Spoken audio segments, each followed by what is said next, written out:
Well, today we can talk about China's vaccine diplomacy. Um, well, I'm first going to sort of introduce what the vaccine diplomacy is and what are the context and motives for China to engage in vaccine diplomacy, and what exactly China is doing in promoting the vaccine diplomacy.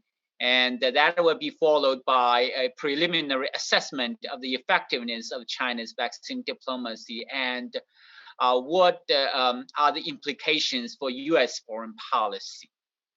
So, speaking of vaccine diplomacy, well, this is the this term itself. I think is coined by Dr. Peter Hotez, who defined it as the branch of global health diplomacy that relies on the use or delivery of vaccines. With that, what this term, vaccine diplomacy, first appeared in an article he authored, I believe, in 2001. But the history of vaccine diplomacy, of course, is much older, than this.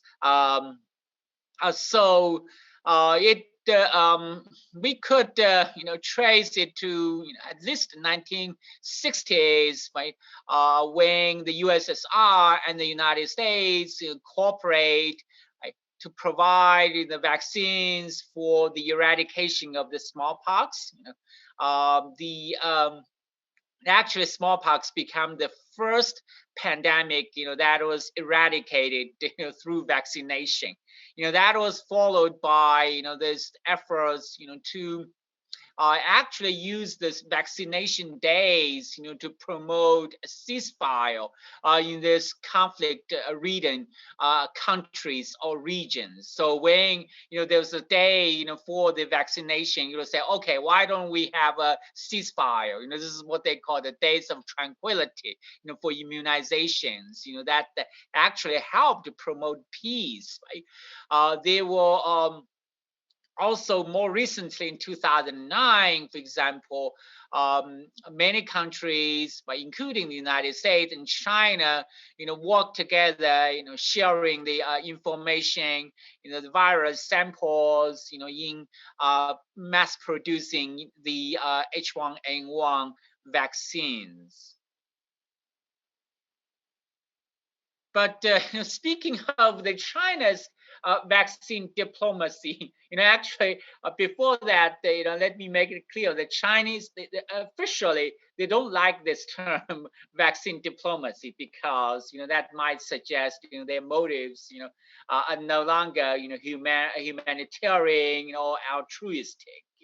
But it is very clear, right? Like in anywhere else, but there's no free lunch, right? This vaccine, the supply of the vaccines to other countries, certainly, but they have foreign policy objectives in mind. For China, I think there's several reasons on why China launched this vaccine diplomacy. We're going to explain this one by one, but let's first of all talk about what is the beginning of this vaccine diplomacy, right?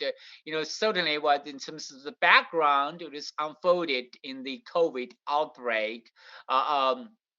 That started in December 2019 in China, actually in Wuhan, and this it was initially you might see this this screen. This is the article I published on January 23rd in New York Times, with the title "Is China Setting Itself Up for Another Epidemic?" I posted this here because when I was reading that this long article written by Larry Wright, a New Yorker.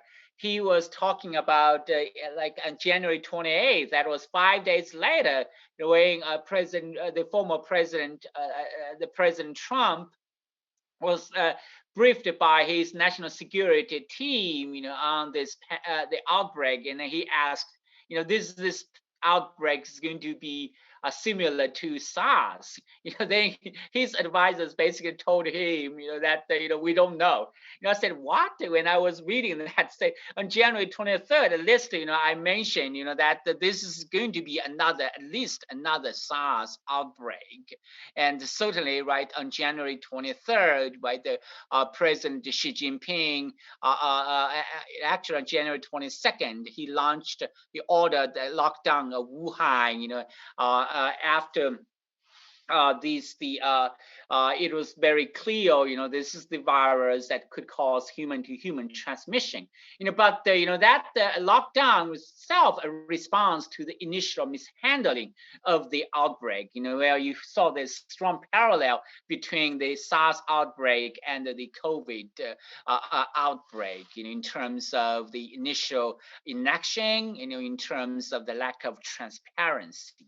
But when the central leaders, recognized, the seriousness of the crisis, they immediately they took, decisive measures. There's a torrent of actions being launched, right, including by those, lockdown of Wuhan, that was then extended to other parts of Hubei province and other parts of China. But the government was also very effective in terms of containing the spread of the virus. So basically within like 10 weeks, right? It was able, to contain the virus spread. In fact, if you look at the figure here, this chart here, right? This by mid-February, we basically this outbreak reached this inflection point, which was followed by a dramatic drop in the number of new cases, right? So if you actually look at the daily new case count, including both confirmed and suspected cases, right, since early April, that is when they lifted the lockdown in Wuhan. Then it was basically each day, they were rarely like exceeding like 100 cases, per day. So compared to the United States, which just weeks ago we have seen like daily new cases of more than 100,000. That was indeed very impressive accomplishment. So, when the situation became stabilized in China, and the government started to, send masks and other medical supplies, even the medical personnel overseas, right? Certainly, one of the objectives is to repel this image, right, that was tarnished by this initial mishandling of the outbreak. But in the meantime, right, they also helped, right, the countries that were reeling from the pandemic, to combat the virus. We have seen, for example, this is from the Reuters news by April 1st, 2020. Thank you, China. Mexico was grateful for China's coronavirus medical supplies. We found this similar, praise of, China, in countries like Serbia and Italy. But in the meantime, this mask diplomacy was tarnished by the quality control issues. They were, later found in many of the OECD countries, that the masks sent from China had quality issues, and there was also the official propaganda, that also damaged the reputation of China's mask diplomacy. Right, there was this reports, suggesting that in one state of the United States, that the local, the council, the Chinese diplomat basically asked the state governor, to write a thank you note to them, so that actually didn't help, right, them to improve its image, So the mask diplomacy, while it was helpful in helping other countries by fighting the coronavirus. It also was not very well received in OECD countries. So they want to launch this vaccine diplomacy where the mask diplomacy failed, right? So you can summarize the four objectives China's vaccine diplomacy. The first, they want to improve China's image, that was tarnished by the initial mishandling of the outbreak, and also to present China as a responsible great power. And secondly, they want to use the vaccine diplomacy, especially the vaccine development, to showcase China's high-tech prowess. I think in the beginning of the development of vaccines, the Chinese scientists did not even try to hide the ambition, to be the first to successfully develop a vaccine. Third, they want to also use the vaccine to reinforce, to cement the ties to countries that are strategically important to China in regions like Southeast Asia or South Asia. And finally, they want to expand the market share of the China-made vaccines. But certainly there's commercial incentives being involved for the vaccine makers. There was this estimate that even China occupy, like 10% of this share of the market in the developing world, that is going to be translated into like $1 billion, of profit, for Chinese vaccine makers. So that commercial incentives also very strong.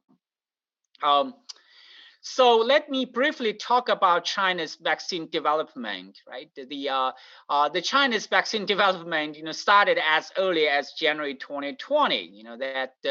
And actually by February they already developed the vaccine for clinical trials. And secondly, unlike the United States and many other countries, Chinese vaccine development is a state-driven process, right?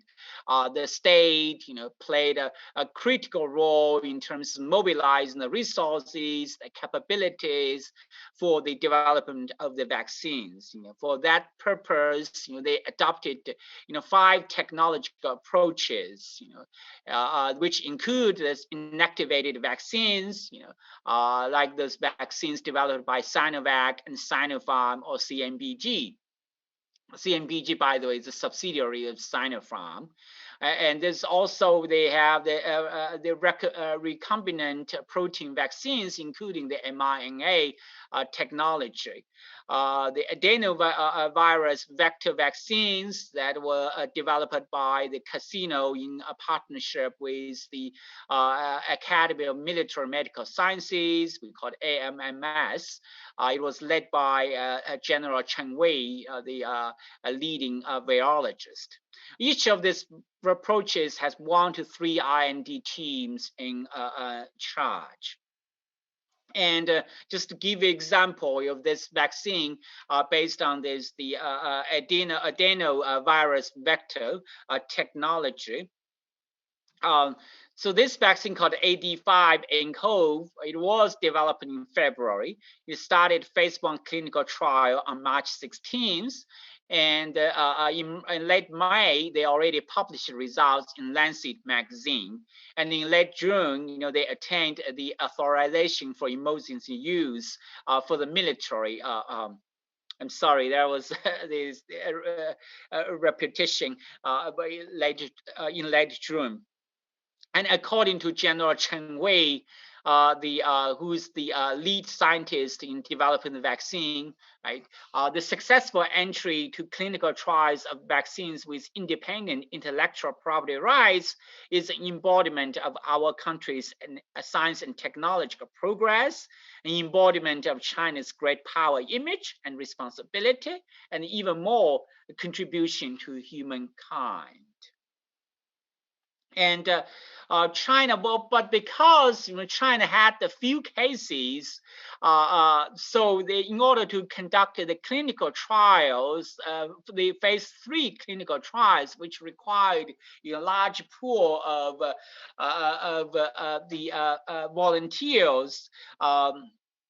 They had to conduct the trials overseas, right? So this shows, those countries, that partner with China, the three vaccine makers in phase 3 clinical trials. So for CMBG or Sinopharm, they have been doing the clinical trials in Argentina, or at least plan to, Argentina, Bahrain, Egypt, Jordan, Morocco, Peru, and the UAE. I think the focus was in UAE.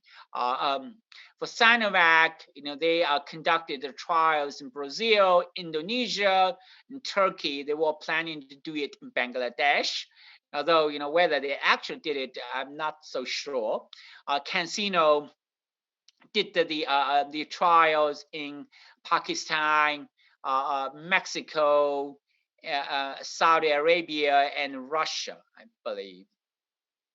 So this just shows where they conducted the clinical trials. Those countries that partner with China in developing vaccines also end up buying the China-made vaccines.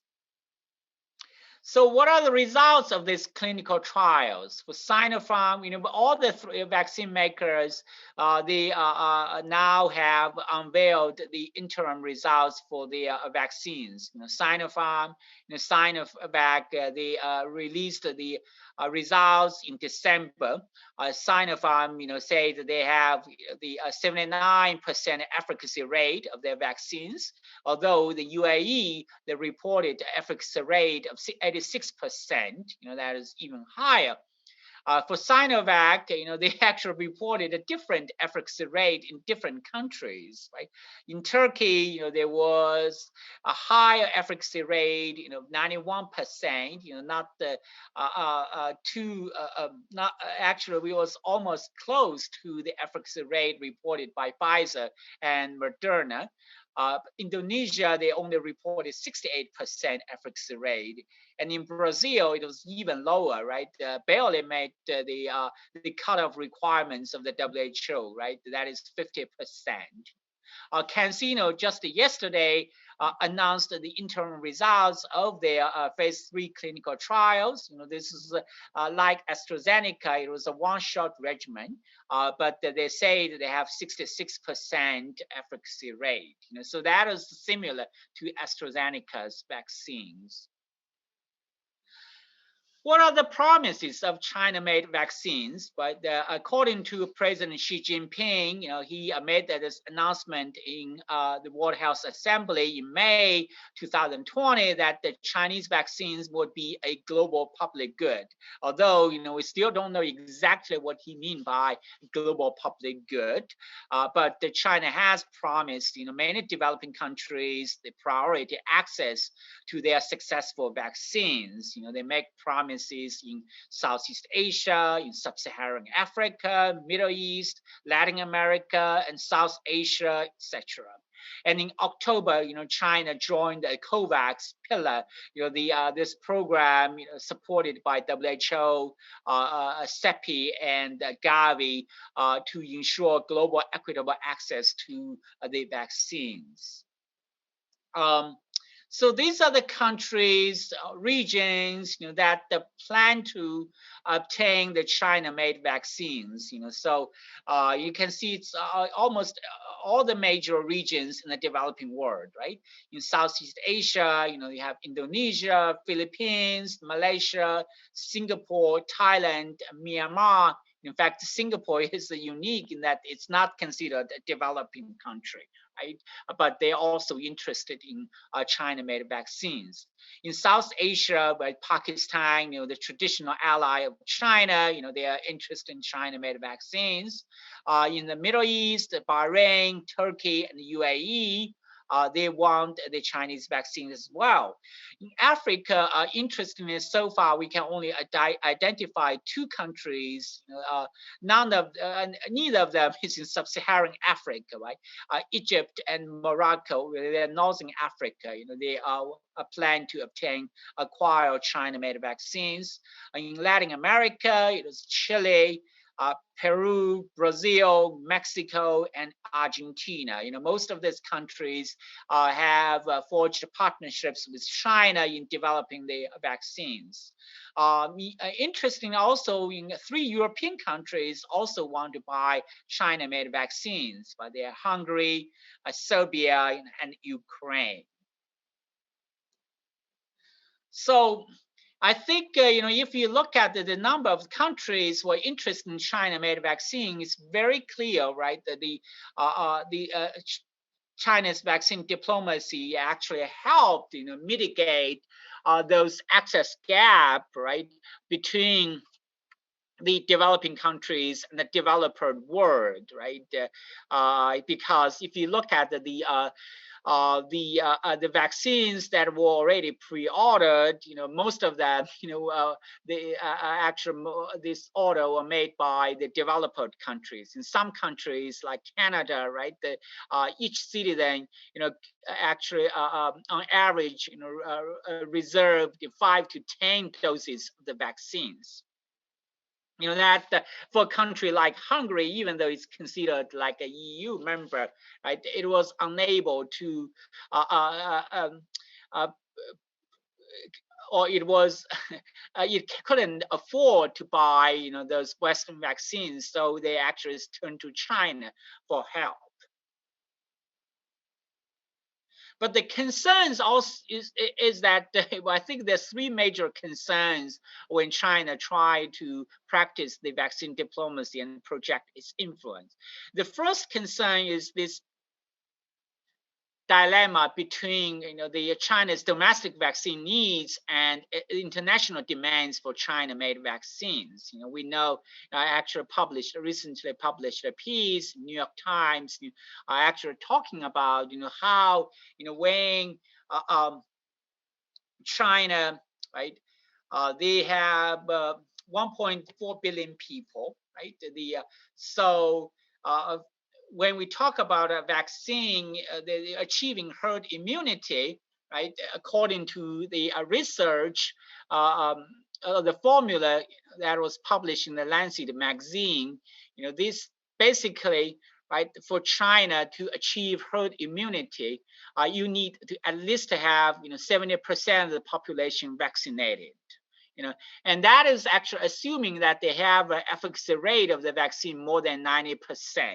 We know that is very likely not the case. So according to the research, if the vaccine's efficacy rate is below 80%, pretty much you need to have the whole population vaccinated. So that means, China, at least you need to have 2 billion doses of the vaccine in 2021. I mean, this year, right? But China, according to the official the projections, they have the annual vaccine manufacture capacity of 2 billion for 2021. So that you would barely meet the domestic needs, but if all the vaccines produced in China are used for domestic needs, right?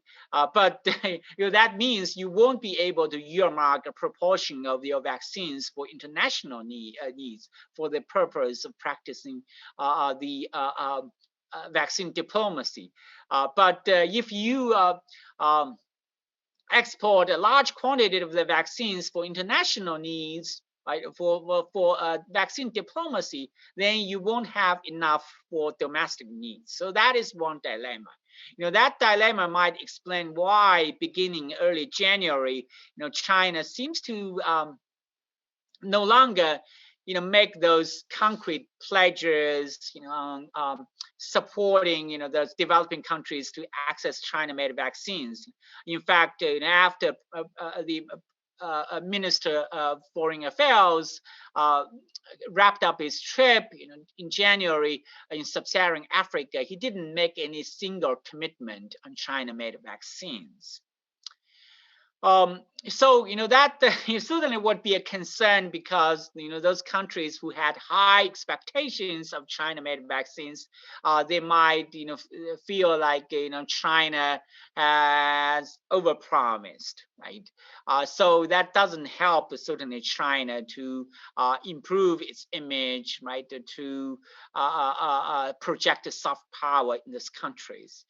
Second is there's also a concern of the lack of transparency and the low efficacy rate of the China-made vaccines. We already just talked about that the China-made vaccines, that they are compared to the Western vaccines, you don't have a very high efficacy rate. So if they were exported to the developing countries, for a vaccine that has efficacy rate below 80%, those countries, they might have to have the entire population vaccinated, right, in order to achieve herd immunity. And the lack of transparency also didn't help, right, because even though China has unveiled the interim results of their vaccines, they only in a way it was less forthcoming than the Russia, right, in terms of revealing data, on how many cases, right, were infected, how many people actually were administered with the vaccines and got infected, how many people were taking the placebos and then getting infected. This kind of data were very often missing in the official announcement. That certainly raises concerns on the safety and the the quality of the China-made vaccines. Right?